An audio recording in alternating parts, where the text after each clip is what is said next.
रस्त्यावर पडलेला एखादा साधारण दगड आणि त्याच रस्त्यावर शांत झोपलेला एक कुत्रा, ह्या दोघांमध्ये नक्की काय फरक आहे?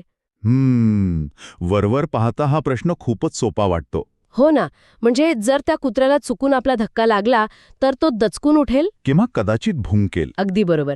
तो प्रतिक्रिया देतो कारण तो जिवंत आहे, पण तो दगड तसं काहीच करणार नाही, तो पूर्णपणे निर्जीव आहे.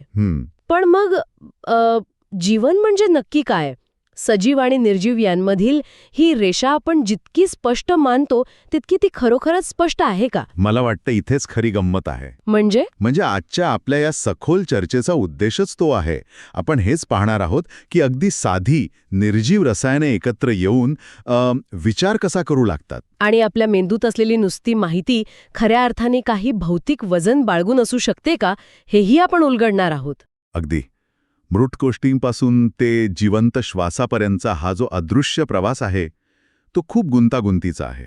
आपण सजीव आणि निर्जीव यांच्यात स्वतःच एक मोठी भिंत उभी केली आहे. हो, आपल्याला गोष्टी 2 कप्प्यांमध्ये विभागण्याची सवय असते ना. बरोबर, पण जेव्हा आपण विज्ञानाच्या अगदी खोलात जातो, रसायनशास्त्राच्या पातळीवर पाहतो, तेव्हा ही भिंत पूर्णपणे गायब होते. तिथे आपल्याला समजतं की जीवन ही अचानक घडलेली कोणतीही जादू नाहीये, तर ती एक प्रदीर्घ शृंखला आहे. अगदी. बरं, ही शृंखला समजून घेण्यासाठी आपल्याला अब्जावधी वर्षांपूर्वीच्या काळात जावं लागेल नाही का? अगदी सुरुवातीची पृथ्वी, ज्याला आपण प्रिमोडियल अर्थ म्हणतो. हो, तिथे जीवनाचा कोणताही लवलेश नव्हता. सगळीकडे फक्त ज्वालामुखी, विषारी वायू आणि वादळं होती. म्हणजे मी कुठेतरी वाचलं होतं की 50च्या दशकात काही शास्त्रज्ञांनी प्रयोगशाळेत हुबेहूब असंच वातावरण तयार करण्याचा प्रयत्न केला होता. तो 1952चा प्रयोग. त्यांनी चक्क एका काचेच्या कुपीत वीज निर्माण केली होती ना. हो, तो विज्ञानाच्या इतिहासातील एक अतिशय महत्त्वाचा टप्पा होता. तो मिलर-उरे प्रयोग. स्टॅनले मिलर आणि हॅरोल्ड उरे या दोघांनी काय केलं तर हा प्रयोग नक्की कसा होता सांगतो. पृथ्वीवर अब्जावधी वर्षांपूर्वी जे वातावरण होतं ते त्यांनी एका बंद काचेच्या यंत्रणेत तयार केलं. त्यांनी पाणी, मिथेन, अमोनिया आणि हायड्रोजन हे वायू एकत्र केले. म्हणजे हे सगळे पूर्णपणे निर्जीव साधे घटक. अगदी साधे घटक. आणि त्या काळात जशी सतत वीज कडाळत असे तसा परिणाम साधण्यासाठी त्यांनी त्या कुपीत 2 इलेक्ट्रोड्सच्या मदतीने विजेचा कडकडाट निर्माण केला. बापरे, म्हणजे त्यांनी एका छोट्या कुपीत अक्षरशः वादळ निर्माण केलं. हो. पण यातून साध्य काय झालं? नुसत्या वायूंमध्ये वीज सोडल्याने काय होणार? तिथेच तर मोठं आश्चर्य दडलेलं आहे. काही दिवसानंतर त्या कुपीत जे पाणी होतं ना, त्याचा रंग बदलून तो गडद लाल तपकिरी झाला. अरेच्छा. आणि जेव्हा त्यांनी त्या पाण्याचं परीक्षण केलं तेव्हा त्यांना तिथे 20 पेक्षा जास्त विविध प्रकारची अॅमिनो ॲसिड्स तयार झालेली आढळली. अॅमिनो ॲसिड्स म्हणजे प्रथिनांचे मूळ घटक. अगदी बरोबर, प्रोटीन्सच्या विटा. आणि प्रोटीन्स म्हणजे आपल्या शरीराचा, जीवनाचा मुख्य आधार. विशेष म्हणजे पृथ्वीवर जीवन निर्माण होण्यासाठी जेवढ्या अॅमिनो ॲसिड्सची गरज असते त्यापेक्षाही जास्त घटक तिथे त्या साध्या प्रयोगात तयार झाले होते. एक मिनिट, मला इथे थोडं थांबू द्या. बोला ना. हे ऐकायला खूप सोपं वाटतंय पण पचायला जड आहे. आपण हे थोडं सोपं करून समजून घेऊया. हे एखाद्या बंद खोलीसारखं वाटत आहे जिथे हवेत फक्त पीठ, साखर आणि कोको पावडर उडत आहे. आणि अचानक त्या खोलीत वीज पडते आणि त्यातून चक्क एक सुंदर बेक केलेला केक बाहेर येतो. असं कसं शक्य आहे? हे असं यादृच्छिक किंवा रॅन्डम रसायनशास्त्रातून कसं घडू शकतं? तुमचं हे केकचं उदाहरण ऐकायला खूप मजेचं आहे, पण ते चुकीचं आहे. थोडं दिशाभूल करणारं आहे. कारण रसायनशास्त्र हे कधीच रॅन्डम किंवा यादृच्छिक नसतं. हवेत उडणारं पीठ आणि साखर कधी स्वतःहून एकत्र येऊन केक बनवणार नाहीत. बरोबर, कारण तसा नियम नाहीये. पण अॅमिनो ॲसिड्सच्या बाबतीत तसं नाहीये. असं समजा की एका मोठ्या पेटीत खूप सारे मॅग्नेटिक लेगो ब्लॉक्स ठेवलेत. चुंबक असलेले ब्लॉक्स. हो, आणि त्या ब्लॉक्सना पॉझिटिव्ह आणि निगेटिव्ह बाजू आहेत. आता जर तुम्ही ती पेटी जोरात हलवली तर ते ब्लॉक्स रॅन्डमपणे कसेही जोडले जातील का? नाही, ते चुंबकत्वाच्या नियमानुसारच एकमेकांना चिकटतील. अगदी तसंच कुपीतील विजेने फक्त त्या अणूंचे जुने बंध तोडण्याची ऊर्जा दिली आणि निसर्गाच्या नियमांमुळे ते अणू पुन्हा एकत्र येऊन त्यांनी अॅमिनो ॲसिड्सची रचना केली.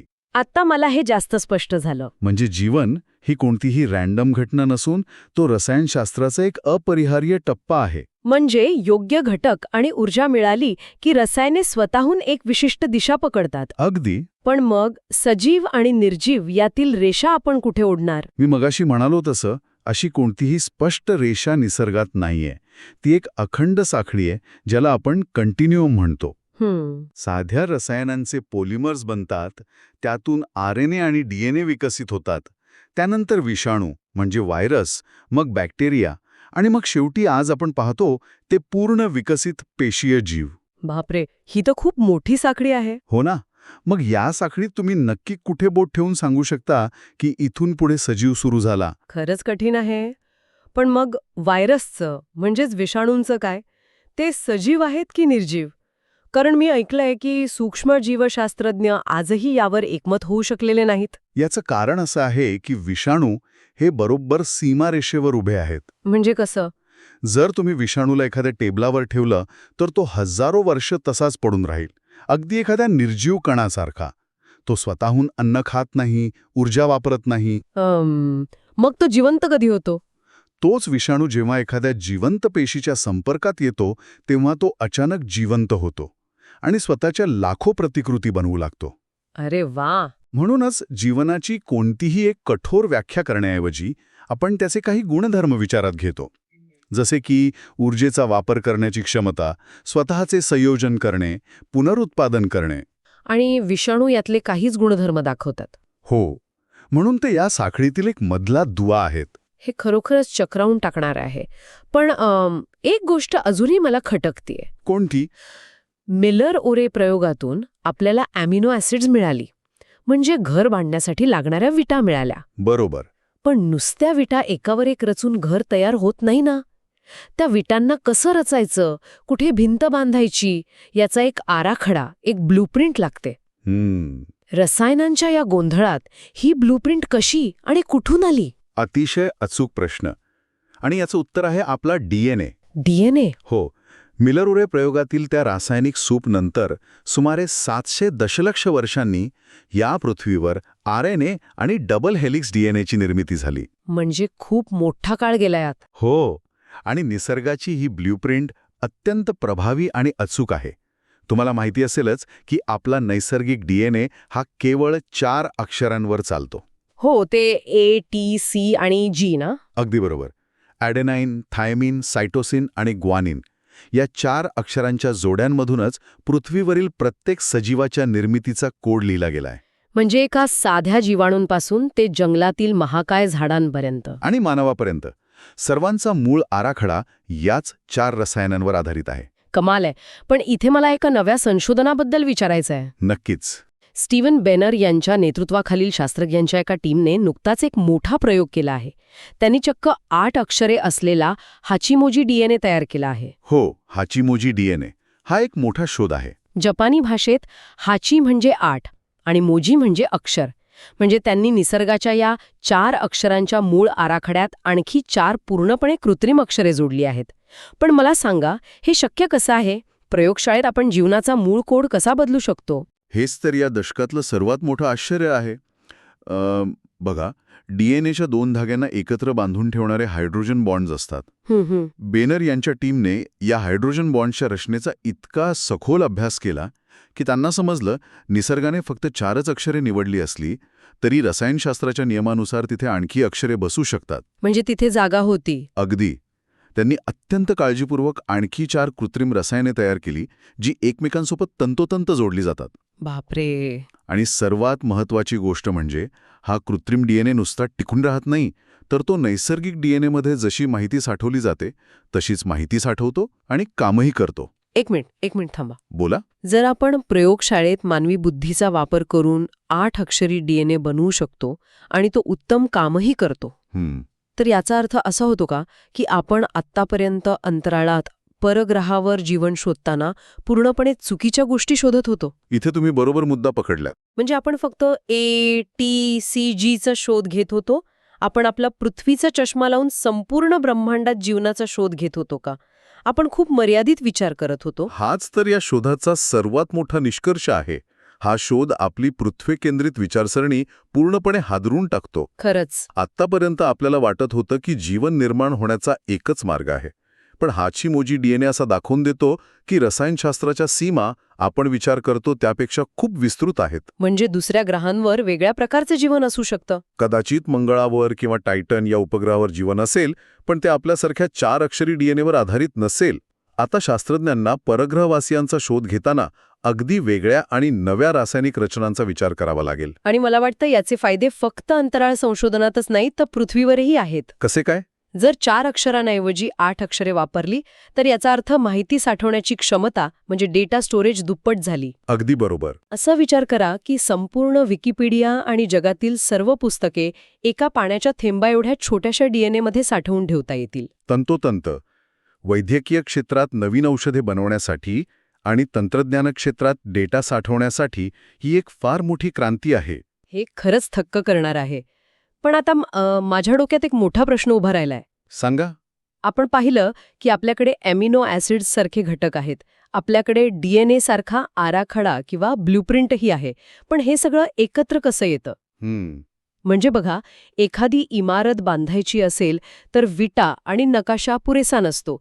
तिथे कामगार लागतात, इंजिनियर लागतो ज्याच्याकडे मेंदू आहे. बरोबर आहे. पण या आदिम रसायनांना स्वतःचा असा कोणताही मेंदू नव्हता. कोणतीही बाह्य शक्ती नसताना ही प्रणाली स्वतःला कशी चालवते, गोष्टी आपोआप एकमेकांशी कशा जोडल्या जातात. यासाठी आपल्याला 1971 मध्ये जावं लागेल.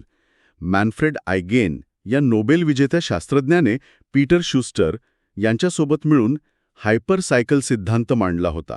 हायपरसायकल हे काय असतं? त्यांनी दाखवून दिलं की जेव्हा काही विशिष्ट रेणू एकत्र येतात तेव्हा ते एका चक्रीय पद्धतीने एकमेकांच्या निर्मितीला वेग देतात. याला विज्ञानाच्या भाषेत स्वयंउत्प्रेरक संच किंवा ऑटोकॅटलिटिक सेट्स म्हणतात. हे थोडं कठीण जात आहे. आपण याला सोप्या उदाहरणाने समजू शकतो का? नक्कीच. समजा हा एक कारखाना आहे. छान उदाहरण आहे. समजा एका कारखान्यात एक मशीन आहे जे अ नावाचा सुटा भाग बनवते. ते अ मशीन दुसऱ्या ब मशीनला तो भाग देतं जे क मशीनसाठी काहीतरी बनवतं. आणि विशेष म्हणजे हे क मशीन पुन्हा पहिल्या अ मशीनला लागणारी ऊर्जा आणि कच्चा माल बनवून देतं. अरे वा, म्हणजे हे एक पूर्ण चक्र झालं. अगदी. इथे कोणीही मॅनेजर नाही, कोणीही कामगार नाही. ही मशीन स्वतःच एकमेकांच्या सहाय्याने एक पूर्ण चक्र चालवत आहेत आणि स्वतःची संख्याही वाढवत आहेत. म्हणजे मेंदू नसतानाही एक व्यवस्था तयार होते. पण हे फक्त कागदावरचं गणित आहे की प्रत्यक्षात असं घडतं? हे प्रत्यक्षात घडतं. 2012 मध्ये शास्त्रज्ञांनी रिबोझान नावाच्या उत्प्रेरक RNAचा वापर करून हे सिद्ध केलं. अच्छा. त्यांनी दाखवून दिलं की हे RNA स्वतःचे स्वयंउत्प्रेरक संच तयार करू शकतात. धक्कादायक गोष्ट म्हणजे जर तुम्ही या संचाचे 2 तुकडे केले तर ते नष्ट होतात? नाही, ते दोन्ही तुकडे स्वतःची नव्याने बांधणी करून पुन्हा वाढू लागतात. कमाल आहे. इथेच खऱ्या अर्थाने एक आदिम चयापचय क्रिया म्हणजे मेटाबॉलिझम सुरू होते. जीवनाचं इंजिन इथूनच सुरू होते. पण मला इथे थांबवा जर मी चुकत असेन. विज्ञानाचा, विशेषतः भौतिकशास्त्राचा एक अत्यंत मूलभूत नियम इथे अडवा येतो ना? कोणता नियम? थर्मोडायनॅमिक्सचा दुसरा नियम. तो सांगतो की विश्वात नेहमी एन्ट्रॉपी वाढत असते. हो, एन्ट्रॉपी. एन्ट्रॉपी म्हणजे गोंधळ, विस्खळीतपणा. जर तुम्ही चहाचा कप हातातून खाली पाडलात तर तो फुटून त्याचे हजारो तुकडे होतात. ते तुकडे पुन्हा आपोआप एकत्र येऊन कप बनत नाही. बरोबर. निसर्गाचा कल गोष्टी नष्ट करण्याकडे आणि गोंधळ वाढवण्याकडे आहे. मग जीवन नावाची ही अत्यंत सुंदर, गुंतागुंतीची आणि शिस्तबद्ध सुव्यवस्था या निसर्गाच्या एन्ट्रॉपीला कशी चकवा देते? हे तर निसर्गाच्या नियमाविरुद्ध बंड केल्यासारखं वाटत नाही का? हाच तो प्रश्न आहे ज्याने अनेक दशके जगभरातील शास्त्रज्ञांना सतावून सोडलं होतं. पारंपरिक विज्ञानाला हे कधीच समजू शकलं नाही. का बरं? कारण पारंपरिक विज्ञान विघटनवादी किंवा रिडक्शनिस्ट दृष्टिकोनावर चालतं. एखाद्या गोष्टीचा अभ्यास करण्यासाठी तिचे छोटे छोटे तुकडे करणे. पण जीवन ही अखंड चालणारी प्रक्रिया आहे. या प्रश्नाचं उत्तर आपल्याला इलिया प्रोगोझिन यांच्या 1977च्या विस्थापक रचना किंवा डिसिपेटिव्ह स्ट्रक्चर्स या सिद्धांतातून मिळालं. विस्थापक रचना? हां, हे कसं काम करतं? प्रोगोझिन यांनी सिद्ध केलं की एन्ट्रॉपी आणि सुव्यवस्था हे एकमेकांचे शत्रू नाहीत. जेव्हा एखाद्या प्रणालीत प्रचंड गोंधळ असतो आणि त्यातून सतत ऊर्जा वाहत असते, तेव्हा त्या गोंधळातूनच एक नवीन सुव्यवस्था उभी राहते. म्हणजे गोंधळातून सुव्यवस्था. हो, आपण एक सोपं उदाहरण घेऊ. तुमच्या घरातल्या सिंकमध्ये खूप पाणी साचलंय आणि तुम्ही खालचं झाकण काढलं. सुरुवातीला पाणी अगदी रँडमपणे, गोंधळात खाली जातं. बरोबर. पण थोड्याच वेळात तिथे एक सुंदर आणि अतिशय शिस्तबद्ध असा पाण्याचा भोरा तयार होतो. अरे वा, हो, तो भोरा कोणी तयार करत नाही. अगदी. पण पाण्याचा प्रवाह आणि गुरुत्वाकर्षण यांच्यातल्या ऊर्जेच्या देवाणघेवाणीतून तो आपोआप तयार होतो. बरोबर. जीवन हे अगदी त्या भोवऱ्यासारखं आहे. सूर्याकडून येणारी ऊर्जा आणि पृथ्वीवरील रसायने यांच्यात सतत देवाणघेवाण सुरू असते. जीवन ही निसर्गाच्या नियमांविरुद्धची बंडखोरी नाहीये, तर थर्मोडायनामिक गोंधळातून निर्माण झालेला तो एक अत्यंत नैसर्गिक मार्ग आहे. जिथे ऊर्जा वाहते तिथे गोंधळातून सुव्यवस्था निर्माण होतेच. आणि या सुव्यवस्थेचा थेट संबंध माहितीशी म्हणजेच इन्फॉर्मेशनशी येतो ना. कसं काय? क्लाउड शॅनन यांच्या माहिती सिद्धांतानुसार माहिती ही एन्ट्रॉपीच्या अगदी विरुद्ध मानली जाते. जिथे गोंधळ कमी आणि सुव्यवस्था जास्त, तिथे माहिती जास्त. हो, अगदी बरोबर. म्हणजे जीवन ही खऱ्या अर्थाने एक माहितीची साखळी आहे जी पुढे पुढे जात राहते. एकदम अचूक. ॲमिनो ॲसिड्सपासून ते पेशींपर्यंत प्रत्येक टप्प्यावर माहितीचं जतन केले जाते आणि ती पुढच्या पिढीकडे सोपवली जाते. जीवसृष्टी ही मुळातच माहितीवर चालणारी एक भव्य प्रणाली आहे. आता मात्र या चर्चेत एक अत्यंत रंजक किंवा मी म्हणेन वेड लावणारं वळण येतं. बरं. जर जीवन ही माहिती आणि सुव्यवस्थेची इतकी मोठी गुंतागुंत असेल आणि जीवन ही मुळात माहिती असेल, तर या माहितीचे आपल्या प्रत्यक्ष भौतिक जगात काही अस्तित्व आहे का? हा अतिशय महत्वाचा प्रश्न आहे. माहिती ही केवळ एक डोक्यातील संकल्पना आहे की तिला खरोखरच काही वजन असतं? या प्रश्नाचं उत्तर आपल्याला अगदी अलीकडच्या 2019च्या एका क्रांतिकारक सिद्धांतात मिळतं. मेल्विन वोप्सन या शास्त्रज्ञाने वस्तुमान, ऊर्जा, माहिती समतुल्यता हा सिद्धांत मांडला. म्हणजे मास, एनर्जी, इन्फॉर्मेशन इक्विव्हॅलन्स. हो, आपल्याला आइन्स्टाईनचा E=mc² हा नियम माहिती आहेच. हो, ऊर्जा आणि वस्तुमान हे एकाच नाण्याची दोन बाजू आहेत. बरोबर. वॉटसन यांनी त्यात माहिती हा तिसरा घटक जोडला. त्यांच्या सिद्धांतानुसार माहितीला प्रत्यक्ष भौतिक वस्तुमान असते. मला हे नीट समजून घेऊ द्या. माहितीला वजन असतं म्हणजे काय? रोल्फ लँडॉर नावाच्या शास्त्रज्ञाने आधीच सिद्ध केलं होतं की जेव्हा तुम्ही कम्प्युटरमधील एखादी माहिती किंवा डेटा पुसून टाकता तेव्हा तिथे थोडीशी उष्णता निर्माण होते. उष्णता म्हणजे ऊर्जा. आणि आइन्स्टाईनच्या सूत्रानुसार जिथे ऊर्जा आहे तिथे वस्तुमान आहे. याचाच अर्थ जी माहिती पुसून टाकताना ऊर्जा बाहेर पडते त्या माहितीला स्वतःचं असं भौतिक वस्तुमान असलं पाहिजे. हे खरंच डोकं चक्रावून टाकणार आहे. म्हणजे जर माझ्याकडे एक पूर्णपणे रिकामी हार्ड डिस्क असेल आणि दुसरी हजारो फोटोंनी आणि डेटानी गच्च भरलेली हार्ड डिस्क असेल. हो, सैद्धांतिकदृष्ट्या होय. हे वजन इतकं सूक्ष्म असेल की आपण ते साध्या काट्यावर मोजू शकणार नाही, पण ते नक्कीच जास्त असेल. बापरे, याचाच अर्थ असा होतो की आपला मानवी मेंदू जेव्हा आपण एखादी नवीन गोष्ट शिकतो, एखादं नवीन पुस्तक वाचतो, तेव्हा आपल्या न्यूरॉन्समध्ये नवीन जोडण्या होतात, नवीन माहिती साठवली जाते. अगदी. म्हणजे एका अडाणी माणसापेक्षा एका अतिशय ज्ञानी आणि माहितीने भरलेल्या मेंदूचं वजन हे अत्यंत सूक्ष्म प्रमाणात का होईना पण जास्त असू शकतं. हां. जेव्हा आपण काही शिकतो तेव्हा आपण अक्षरशः भौतिक विश्वाचं वजन वाढवत असतो. हे ऐकायला एखाद्या विज्ञान कथेसारखं वाटतं, पण वोप्सन यांच्या सिद्धांताचा मूळ गाभा तोच आहे. कमाल आहे. जर भविष्यात हा सिद्धांत प्रयोगांती 100% सिद्ध झाला तर भौतिकशास्त्राची सगळी पुस्तके नव्याने लिहावी लागतील. सजीव आणि निर्जीव यातील दरी यामुळे आणखी पुसट होते, कारण आपला विचार आणि माहिती हे केवळ अमूर्त राहत नाहीत, तर ते भौतिक विश्वाचा एक भाग बनतात. मग मला एक सांगा, आपण विज्ञानाच्या साहाय्याने कितीही प्रगती केली, आदिम कुपीतील प्रयोगापासून ते हाचिमोजी DNA पर्यंत पोहोचलो आणि आता माहितीचे वजन मोजण्यापर्यंत आलो. आपण तंत्रज्ञानाने एवढे पुढे जात आहोत, तर मग असे एखादं साल येईल का, समजा 3023 सालापर्यंत, जेव्हा मानव या विश्वाचे सगळे कोडे सोडवेल? हा खूप धाडसी विचार आहे. म्हणजे आपल्याला प्रत्येक प्रश्नाचे उत्तर मिळालेलं असेल. इथेच माणसाच्या मर्यादेचा प्रश्न उभा राहतो. आणि यासाठी आपल्याला कर्ट गेडेल या महान गणितज्ञाचा अपूर्णतेचा सिद्धांत समजून घ्यावा लागेल. अपूर्णतेचा सिद्धांत. हो. गेठी यांनी एक अतिशय साधा पण गंभीर सिद्धांत मांडला.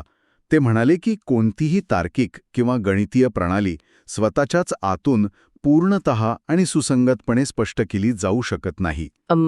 हे मला नीटसं समजलं नाही. एक उदाहरण द्याल? नक्की. समजा तुमच्याकडे एक रिकामी पेटी आहे आणि तुम्हाला ती पेटी कशी बनवायची याच्या सूचना लिहायच्या आहेत. ठीक आहे. तुम्ही त्या सूचना लिहून त्याच पेटीत आत बंद करून ठेवू शकत नाही. कारण ती पेटी बनवण्यासाठी आधी कोणाला तरी त्या सूचना बाहेरून वाचाव्या लागतील. हो, बरोबर. कोणत्याही प्रणालीला स्वतःला सिद्ध करण्यासाठी त्या प्रणालीच्या बाहेर जावेच लागते. अरेच्छा! म्हणजे आपण या विश्वाचे सर्व नियम कधीच 100% समजू शकणार नाही, कारण आपण स्वतः या विश्वाच्या प्रणालीचा एक भाग आहोत. अगदी तंतोतंत.